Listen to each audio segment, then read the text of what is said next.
आंथ' आंनि हासबेन्ड गैयि समाव बिराद खस्थ' मावनानै जाबोदों। सिगाङाव आं हटेलाव नागिरनानै मावनानै जाहैदों। बोसोरथामासो आथिं आखाइ लहा गाननानै दोनदोंमोन जोंखौ।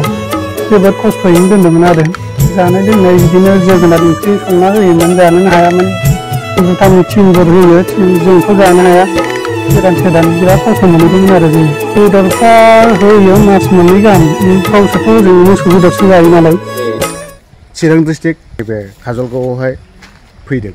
दाखालि जिहेतु भुटाननिफ्राय 8 बोसोर जेल जाबोनानै उदां जाबोनायनि न'खराव जों बेखौ लोगो लाहैनो आरो माखासे जाखिनि सोंथि ना बेफोरखौ इउनाइटेड फराम अफ एक्स एन्ड जेबिनि दैदेनगिरिफोर फैदों, बिथांमोनजों जों एसे सावरायलायनानै लानि। बेनो माबा बेनो जोंखौथ' ओरैबायदि भुटान जेलाव ओरैबायदि दोनदोंमोन। फार्स्टआव लांजेननायावथ' जोबोद खस्थ'आनो दोनदोंमोन जोंखौ। बोसोरथामासो आथिं आखाइ लहा गाननानै दोनदोंमोन जोंखौ। जोबोद खस्थ'यैनो दोनदोंमोन आरो जानाय लोंनाय बिदिनो जोगोनार ओंख्रि संना होयोमोन, जानोनो हायामोन। लाव लाव ओरैनो दै होनानै बेफोरबायदिमोन आरो। गावसिनि भुटाननि टिमफोर होयो, जोंथ' जानो हाया। गोदान सोदान बिराद खस्थ' मोनहैदोंमोन आरो जोङो। बेदरफ्रा होयो मास मोननै गाहाम। गावसोरथ' जों मोसौ बेदरसो जायो नालाय। जोंथ' गैया, जानाय जायामोन आरो बिदिनोमोन आरो। दा सारमोननि एक्स एनडिबि इउनिट फ्रमनिफ्राय फैनानै सारमोना दा बरायफैदों। जोबोद गोजोननाय मोनदों आरो आङो सारमोननि सायाव। सारमोनाबो आरो खामानि मावाखै नङा, मावबोखादों नालाय। सारमोननिसिम जोबोद औ,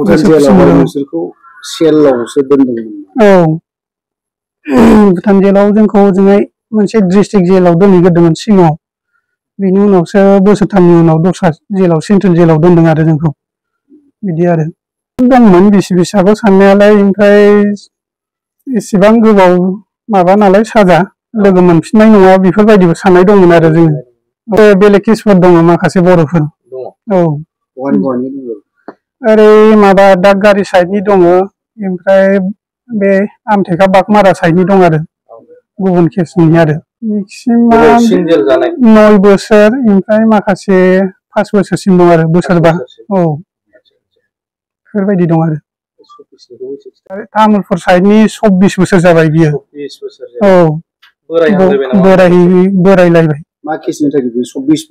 बियो भुटानाव मोनसे सैटेन केस होननाय दङ, बिदि आरो जिनि केस बियो आरो 24 बोसोरसिम जाहैबाय। उन्दैयावनो थांदों, 19 बोसोर बैसोआवनो थांदोंमोन आरो बियो। दा बोरायहैगुलायबाय, दासिमबो गवा आरो बियो। एनडिएफबिनि दैदेनगिरि भुटानाव हमजादोंमोन जेब्ला भुटान एटेक जादों, हाब्रां आरो इरागदाव गोजौखां, बिसोरखौ लोगो मोनदों ना मोनाखै? गैया, लोगो मोनासै बिसोरखौ, लोगो मोनासै।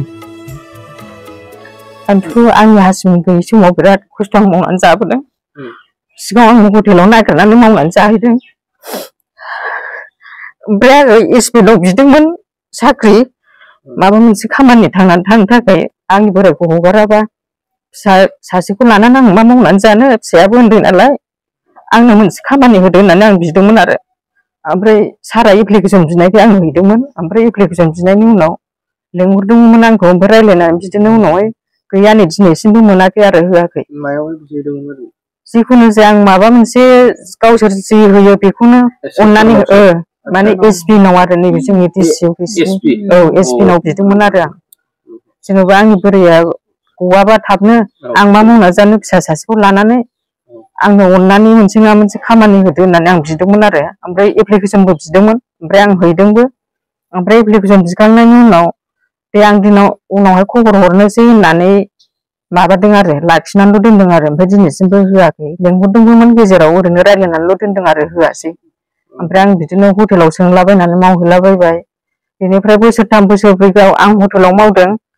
बेनिफ्राय मावनानै बेनिफ्राय आं उनावहाय जों गामिनि सानैसो बिदिनो बिबाजैफोर जानाय मावहैनायाव बिआरपि सिङाव नों बेसे हटेलाव मावबाय थानो, जोंजोंनो मावहैदो थो होननानै बिआरपिल' आं लेबाराव मावहैनाय जादों आरो। दा दासिमबो आं बेयावनो मावहैयो आरो।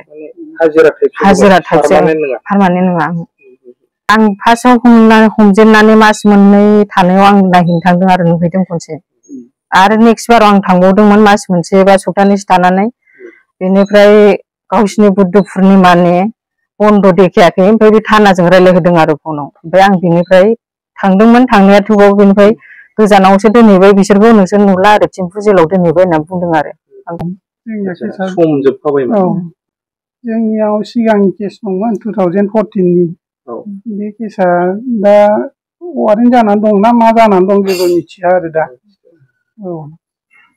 दा जेराव ओंखारनाय जायाखै चिरां जिल्लानि सिङाव थानाय साथिपारा मैखुन गावन गामियाव फंबाय जिबन बसुमतारी आरो बिथांनि फेमिलिखौ दिनै जोङो इउनिटि फराम एक्स एनडिनिफ्राय नायफैदों फंबाय जिबन बसुमतारीया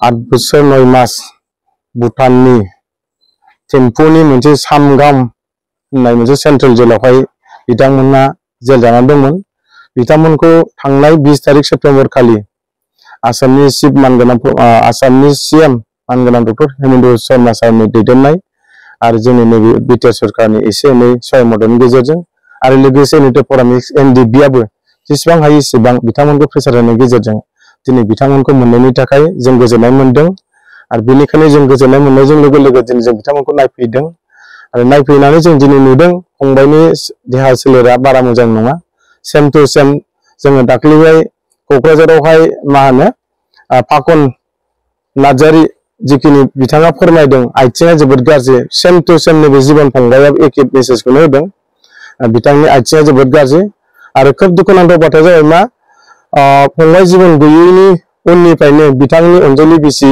आरो फिसा हौवा सासे गथ'खौ लानानै बे न'खरखौ जोबोद दुखु खस्थ'नो दैदेनलांदों दिनै हाजिरा मुजिरा मावलांदों आरो जिबन फंबायनि हिनजावा बुंदों जे जोंनि चिरां डिस्ट्रिक्टनि एसपि बिथांनिसिम मोनसे थांनानै थानायनि मोनसे मा होनो मोनसे जब साब्लाबाबो मोनजानो लुबैनानै दिनै बिथाङा आपिल खालामदोंमोन नाथाय मेम'रेन्डाम होखांनायनि उननिफ्राय दिनै जेबो एन्सार मोनाखै दा बेनिखायनो दिनै बिथाङा बे फिसाय गैयै खयदिनसो बोसोरखौ गावनि फिसाखौ दिनै दुखु खस्थ' खांनायनि गेजेरजों दिनै क्लास 7 आव फरायनो हादों आरो दिनै बिथाङा बिआरपिएलनि सिङाव हाजिरा हिसाबै दिनै मावबाय थादों बिराद गाज्रि हालोद न'खरफ्रा मोजां नङा बेनिखायनो आं खावलायदों आसाम सरकारखौबो जों खावलायगोन फंबाय जिबननि जानानै जाहाथे थाबैनो मा होनो 4 लाख बे फैसाखौ जाहाथे मोननो हायो आरो बेजों लोगोसे दानि जोंनि बिटिआर सरकारनि मानगोनां प्रमद बिथांखौबो जों खावलायगोन नोंथांमोनाबो जिबन फंबायनि थाखाय एसेबाबो अनसुंथाइ हरनो हायो बेखौ खावलायबाय जों बेखौनो खावलायगोन दिनैनिफ्राय आबहावा बंग'साया जिबननि फेमिलिखौ गोजोन खुसि न'खर संसार जालांनोसै आरो दिनैनिफ्राय अराय सम गोजोन खुसि संसार जागोन बेखौ मिथिबाय आरो बेजोंनो जोबथानायाव जों इउनिटि फरामनिफ्राय फैनानै दिनै बाहागो लाफैदों थेंक इउ